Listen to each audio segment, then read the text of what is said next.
the day that we control the genome, is there going to be some place somewhere where there's a normal human and you're going to take your genome that you're about to control in your unborn child and say, let me adjust it so that it matches this, so that all your senses are working as they're supposed to and all the proportions? Is that the future? We should ask that. Yeah. Because if that's what you're going to do, you're going to homogenize the species. Yes.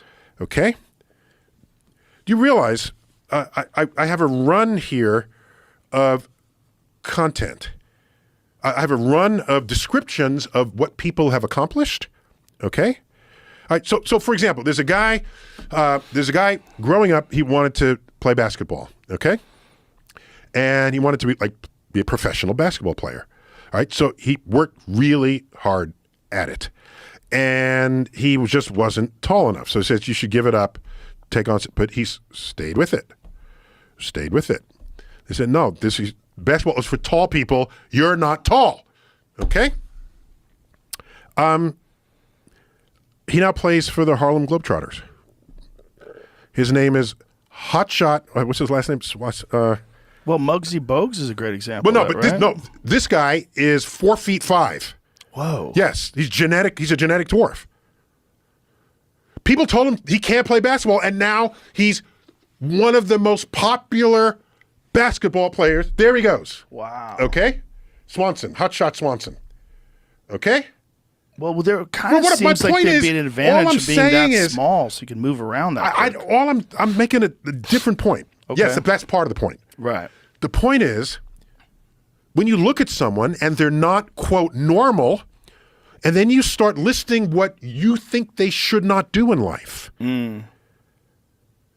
Constraining the options that maybe they have ambitions that are greater than anything you imagined. Right.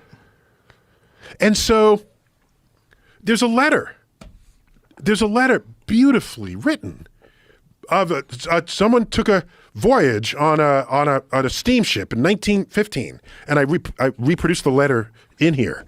Beautifully written, and this passenger was given a tour of their steamship, okay, by the captain.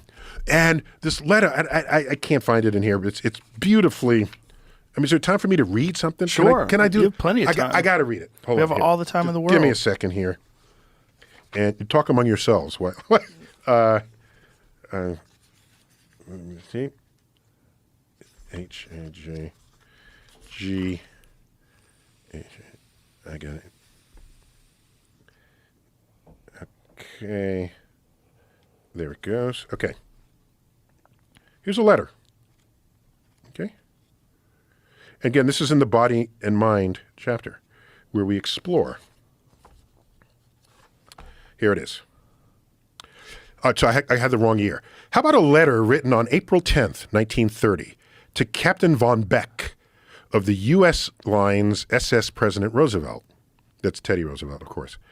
The captain had given a tour of the bridge to a passenger who later that day waxed poetic about the experience. Again, I stood with the captain on the bridge, and he was quiet and composed in the presence of a million universes, a man with the power of a god. In imagination, I saw the captain standing on the bridge, gazing into the wide canopied heavens and seeing the darkness sprinkled with stars, systems, and galaxies.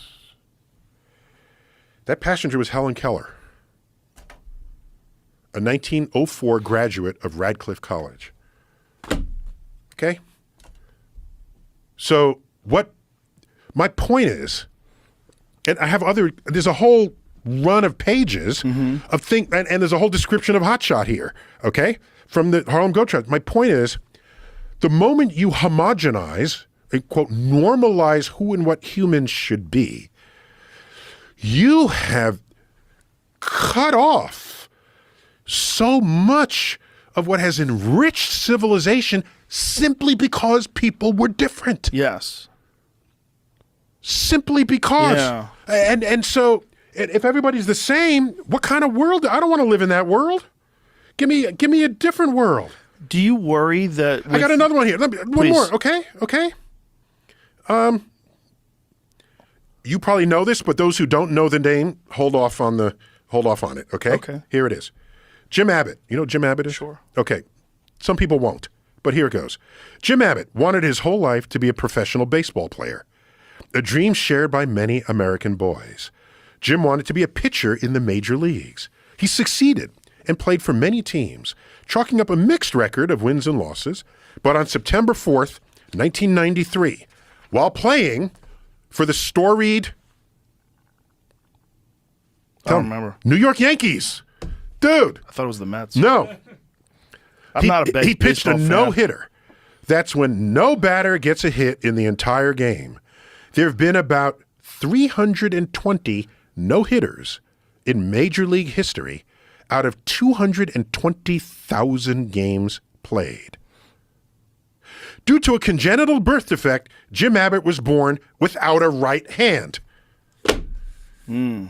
Is Jim Abbott disabled? Is he? He pitched a fucking no-hitter for the New York Yankees. What I'm saying is, obviously not everyone who has a disability will achieve this way. Yes. I don't want to, don't get me wrong here, but what I want to say is, look at what people would have told, and I have 6 other examples here, one right after another. What people would have told them coming up. And Temple Grandin among them. But probably the most famous autistic person there ever was. She's professor of farming at the University of Colorado, somewhere in the West, where because she sees the world the way animals do, she could advise farmers in ways they can handle and herd cows that does not create stress in them. She figured stuff out. She has research papers. Yes. But you're going to say, "Oh, she's not the life of the party. Get her out of here." What are we doing? Can I give you an example, a personal example? What the hell? And so I was angry writing that chapter. I was angry. One more. I got to go. Okay. Let me keep. Okay. Let me give you a personal example. My jiu-jitsu instructor, yes, Jean-Jacques Machado, yes, was born on his left hand. He only has a thumb. He is a genetic defect where he has no fingers on his left hand. Call it a genetic feature. A genetic feature. Well, see, you're value judging. It is a feature because he's a multiple-time world champion. There it is. Because of the fact that he was born with this one hand that didn't have fingers, he developed a style of jiu-jitsu that enabled him. You see his hand there? Uh-huh. He's one of the absolute best that's ever done it.